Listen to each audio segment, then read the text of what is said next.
Bonjour à tous et à toutes. Dans cet épisode de Femmes et Ambition, aujourd'hui, je veux parler d'un sujet très simple en apparence, mais absolument déterminant. Dès qu'une femme porte une ambition, une activité, un projet, une responsabilité ou une vision, savoir s'entourer.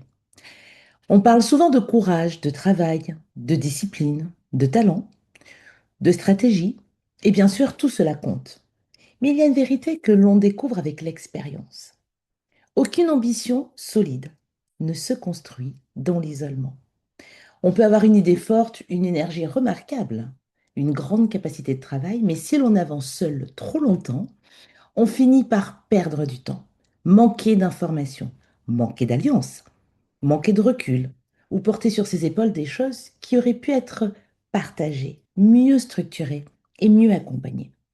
Alors, s'entourer, ce n'est pas connaître tout le monde, ce n'est pas connaître que du monde. Ce n'est pas être présente dans beaucoup de groupes également. Nous avons déjà évoqué ce sujet dans un épisode précédent. Ce n'est pas avoir beaucoup de numéros de téléphone ni beaucoup de contacts sur les réseaux sociaux. Non. S'entourer, c'est savoir reconnaître qui peut jouer quel rôle autour de vous, autour de votre projet, autour de votre ambition. Et c'est là que se fait la différence.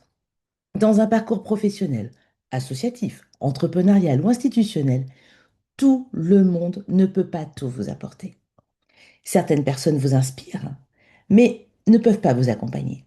Certaines vous apprécient, mais ne peuvent pas vous ouvrir de porte.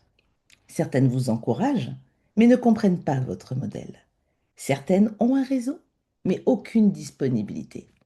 Certaines ont du pouvoir, mais aucune intention de vous soutenir réellement. Voilà la réalité.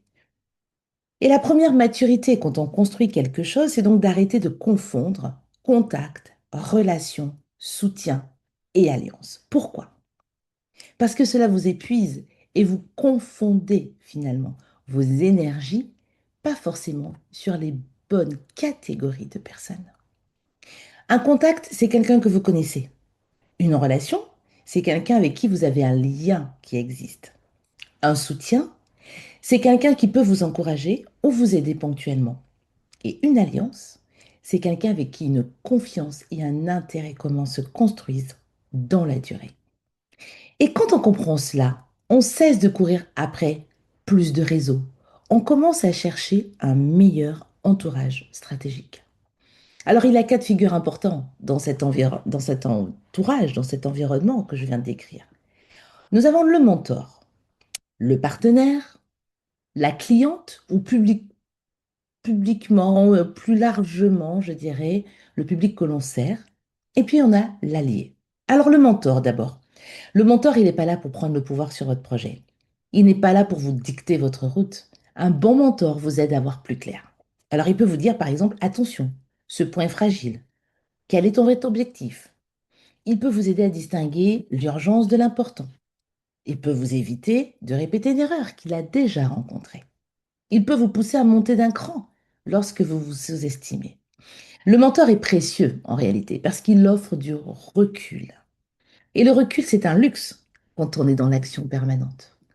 Et pour bénéficier d'un mentor, il faut venir avec une vraie matière. Qu'est-ce que vous avez à apporter? Un mentor n'est pas un sauveur. Il accompagne mieux quand la personne en face a déjà réfléchi, essayé, clarifié ses questions. Donc mon premier conseil très concret, avant de demander un mentorat ou un mentor, préparez trois choses. D'abord, dites précisément où vous en êtes.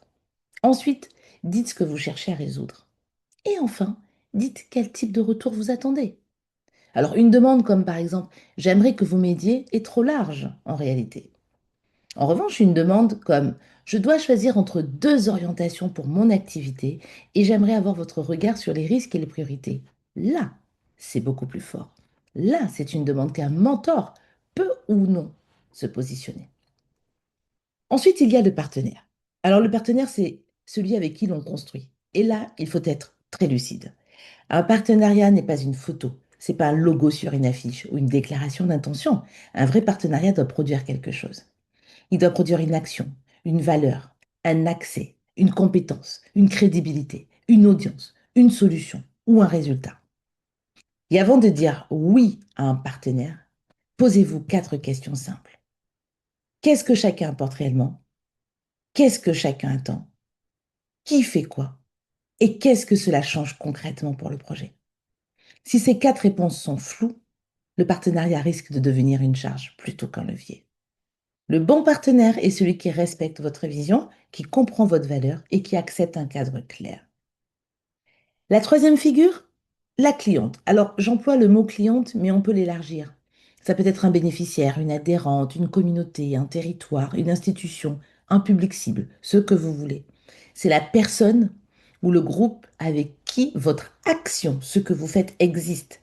C'est à eux que vous adressez ce que vous faites. Et cette figure est fondamentale parce qu'elle vous ramène à la réalité, très clairement.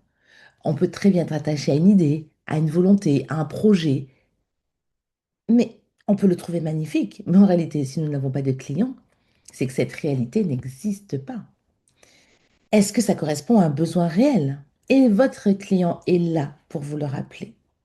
C'est un miroir stratégique. Il vous dit oui et confirme en achetant. Parfois sans le dire directement si votre offre est claire ou non. Et il peut aussi dire non. Le silence d'un client est aussi une réponse. Donc mon conseil ici est très simple. Écoutez davantage vos clients que vos suppositions. Posez des questions, observez les réactions, regardez ce qui déclenche vraiment l'intérêt, repérez les objections qui reviennent, analysez les silences aussi parfois. Et surtout, ne demandez pas seulement est-ce que vous aimez?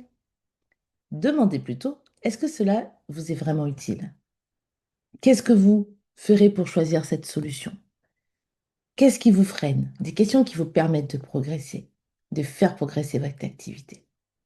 Et enfin, il y a l'allié.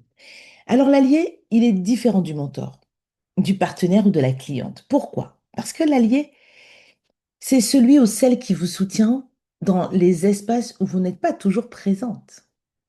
Elle recommande votre nom.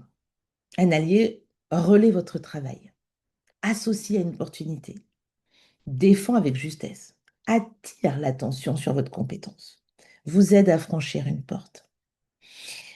Un allié ne se décrète pas, il se construit par la confiance. Et la confiance se construit avec trois choses en réalité. La constance, la qualité du travail et la loyauté. Alors concrètement, comment mieux s'entourer dès maintenant? Je vous propose 5 gestes très simples. Premier geste, faites la cartographie de votre entourage actuel. Vous prenez une feuille et vous écrivez les noms des personnes autour de vous et vous les classez, sans complaisance, sans complexe. Qui m'inspire, qui me conseille, qui me recommande, qui m'ouvre des portes, qui m'apporte de l'information, qui me fait perdre de l'énergie, qui m'aide à progresser, qui m'entretient dans la confusion. Cet exercice est très révélateur. Deuxième geste, identifiez votre besoin prioritaire de vos 3 prochains mois. Dans les 3 prochains mois, de quoi avez-vous besoin? Pas 10 besoins, 3 projets, 3 besoins prioritaires. Quand le besoin est clair, forcément, à partir de votre liste, vous verrez quelles sont les bonnes personnes qui deviennent plus faciles à identifier pour vous. Troisième geste, formulez une demande précise. Une demande efficace doit dire 3 choses. Le contexte, le besoin et l'action attendue. Par exemple, je développe ce projet, je cherche à mieux comprendre quel public. Est-ce que vous pourriez me donner votre avis sur cette approche? Ça, c'est clair. Et le quatrième geste, entretenez le lien après l'échange. C'est très important. Nous avons également eu un épisode à ce sujet. Savoir entretenir effectivement le lien après l'échange. Remercier, donner des nouvelles, partager l'avancée, dire que le conseil a permis de faire quelque chose. Ce sont des gestes simples en apparence, même si ça vous prend 3 minutes. Mais ils transforment une rencontre en une vraie relation. Et puis le dernier geste, devenez vous-même une alliée. Recommandez une femme compétente, partagez une opportunité, faites circuler une information utile, valorisez un travail, un projet sérieux, présentez 2 personnes qui peuvent travailler ensemble. Et plus vous devenez une personne qui crée de la valeur autour de vous, plus votre réseau deviendra solide. Alors je vais terminer aujourd'hui avec cette idée. Le bon réseau ne se mesure pas au bruit qu'il fait autour de vous, il se mesure à ce qu'il rend possible. Il vous rend plus lucide, il vous rend plus visible, il vous rend plus crédible. Il vous rend plus forte et surtout, il vous permet de transformer une ambition individuelle en dynamique collective. Parce qu'une ambition bien entourée avance plus vite, plus loin et surtout plus durablement. Je vous remercie et vous dis à la semaine prochaine pour un prochain épisode de Femmes et Ambition.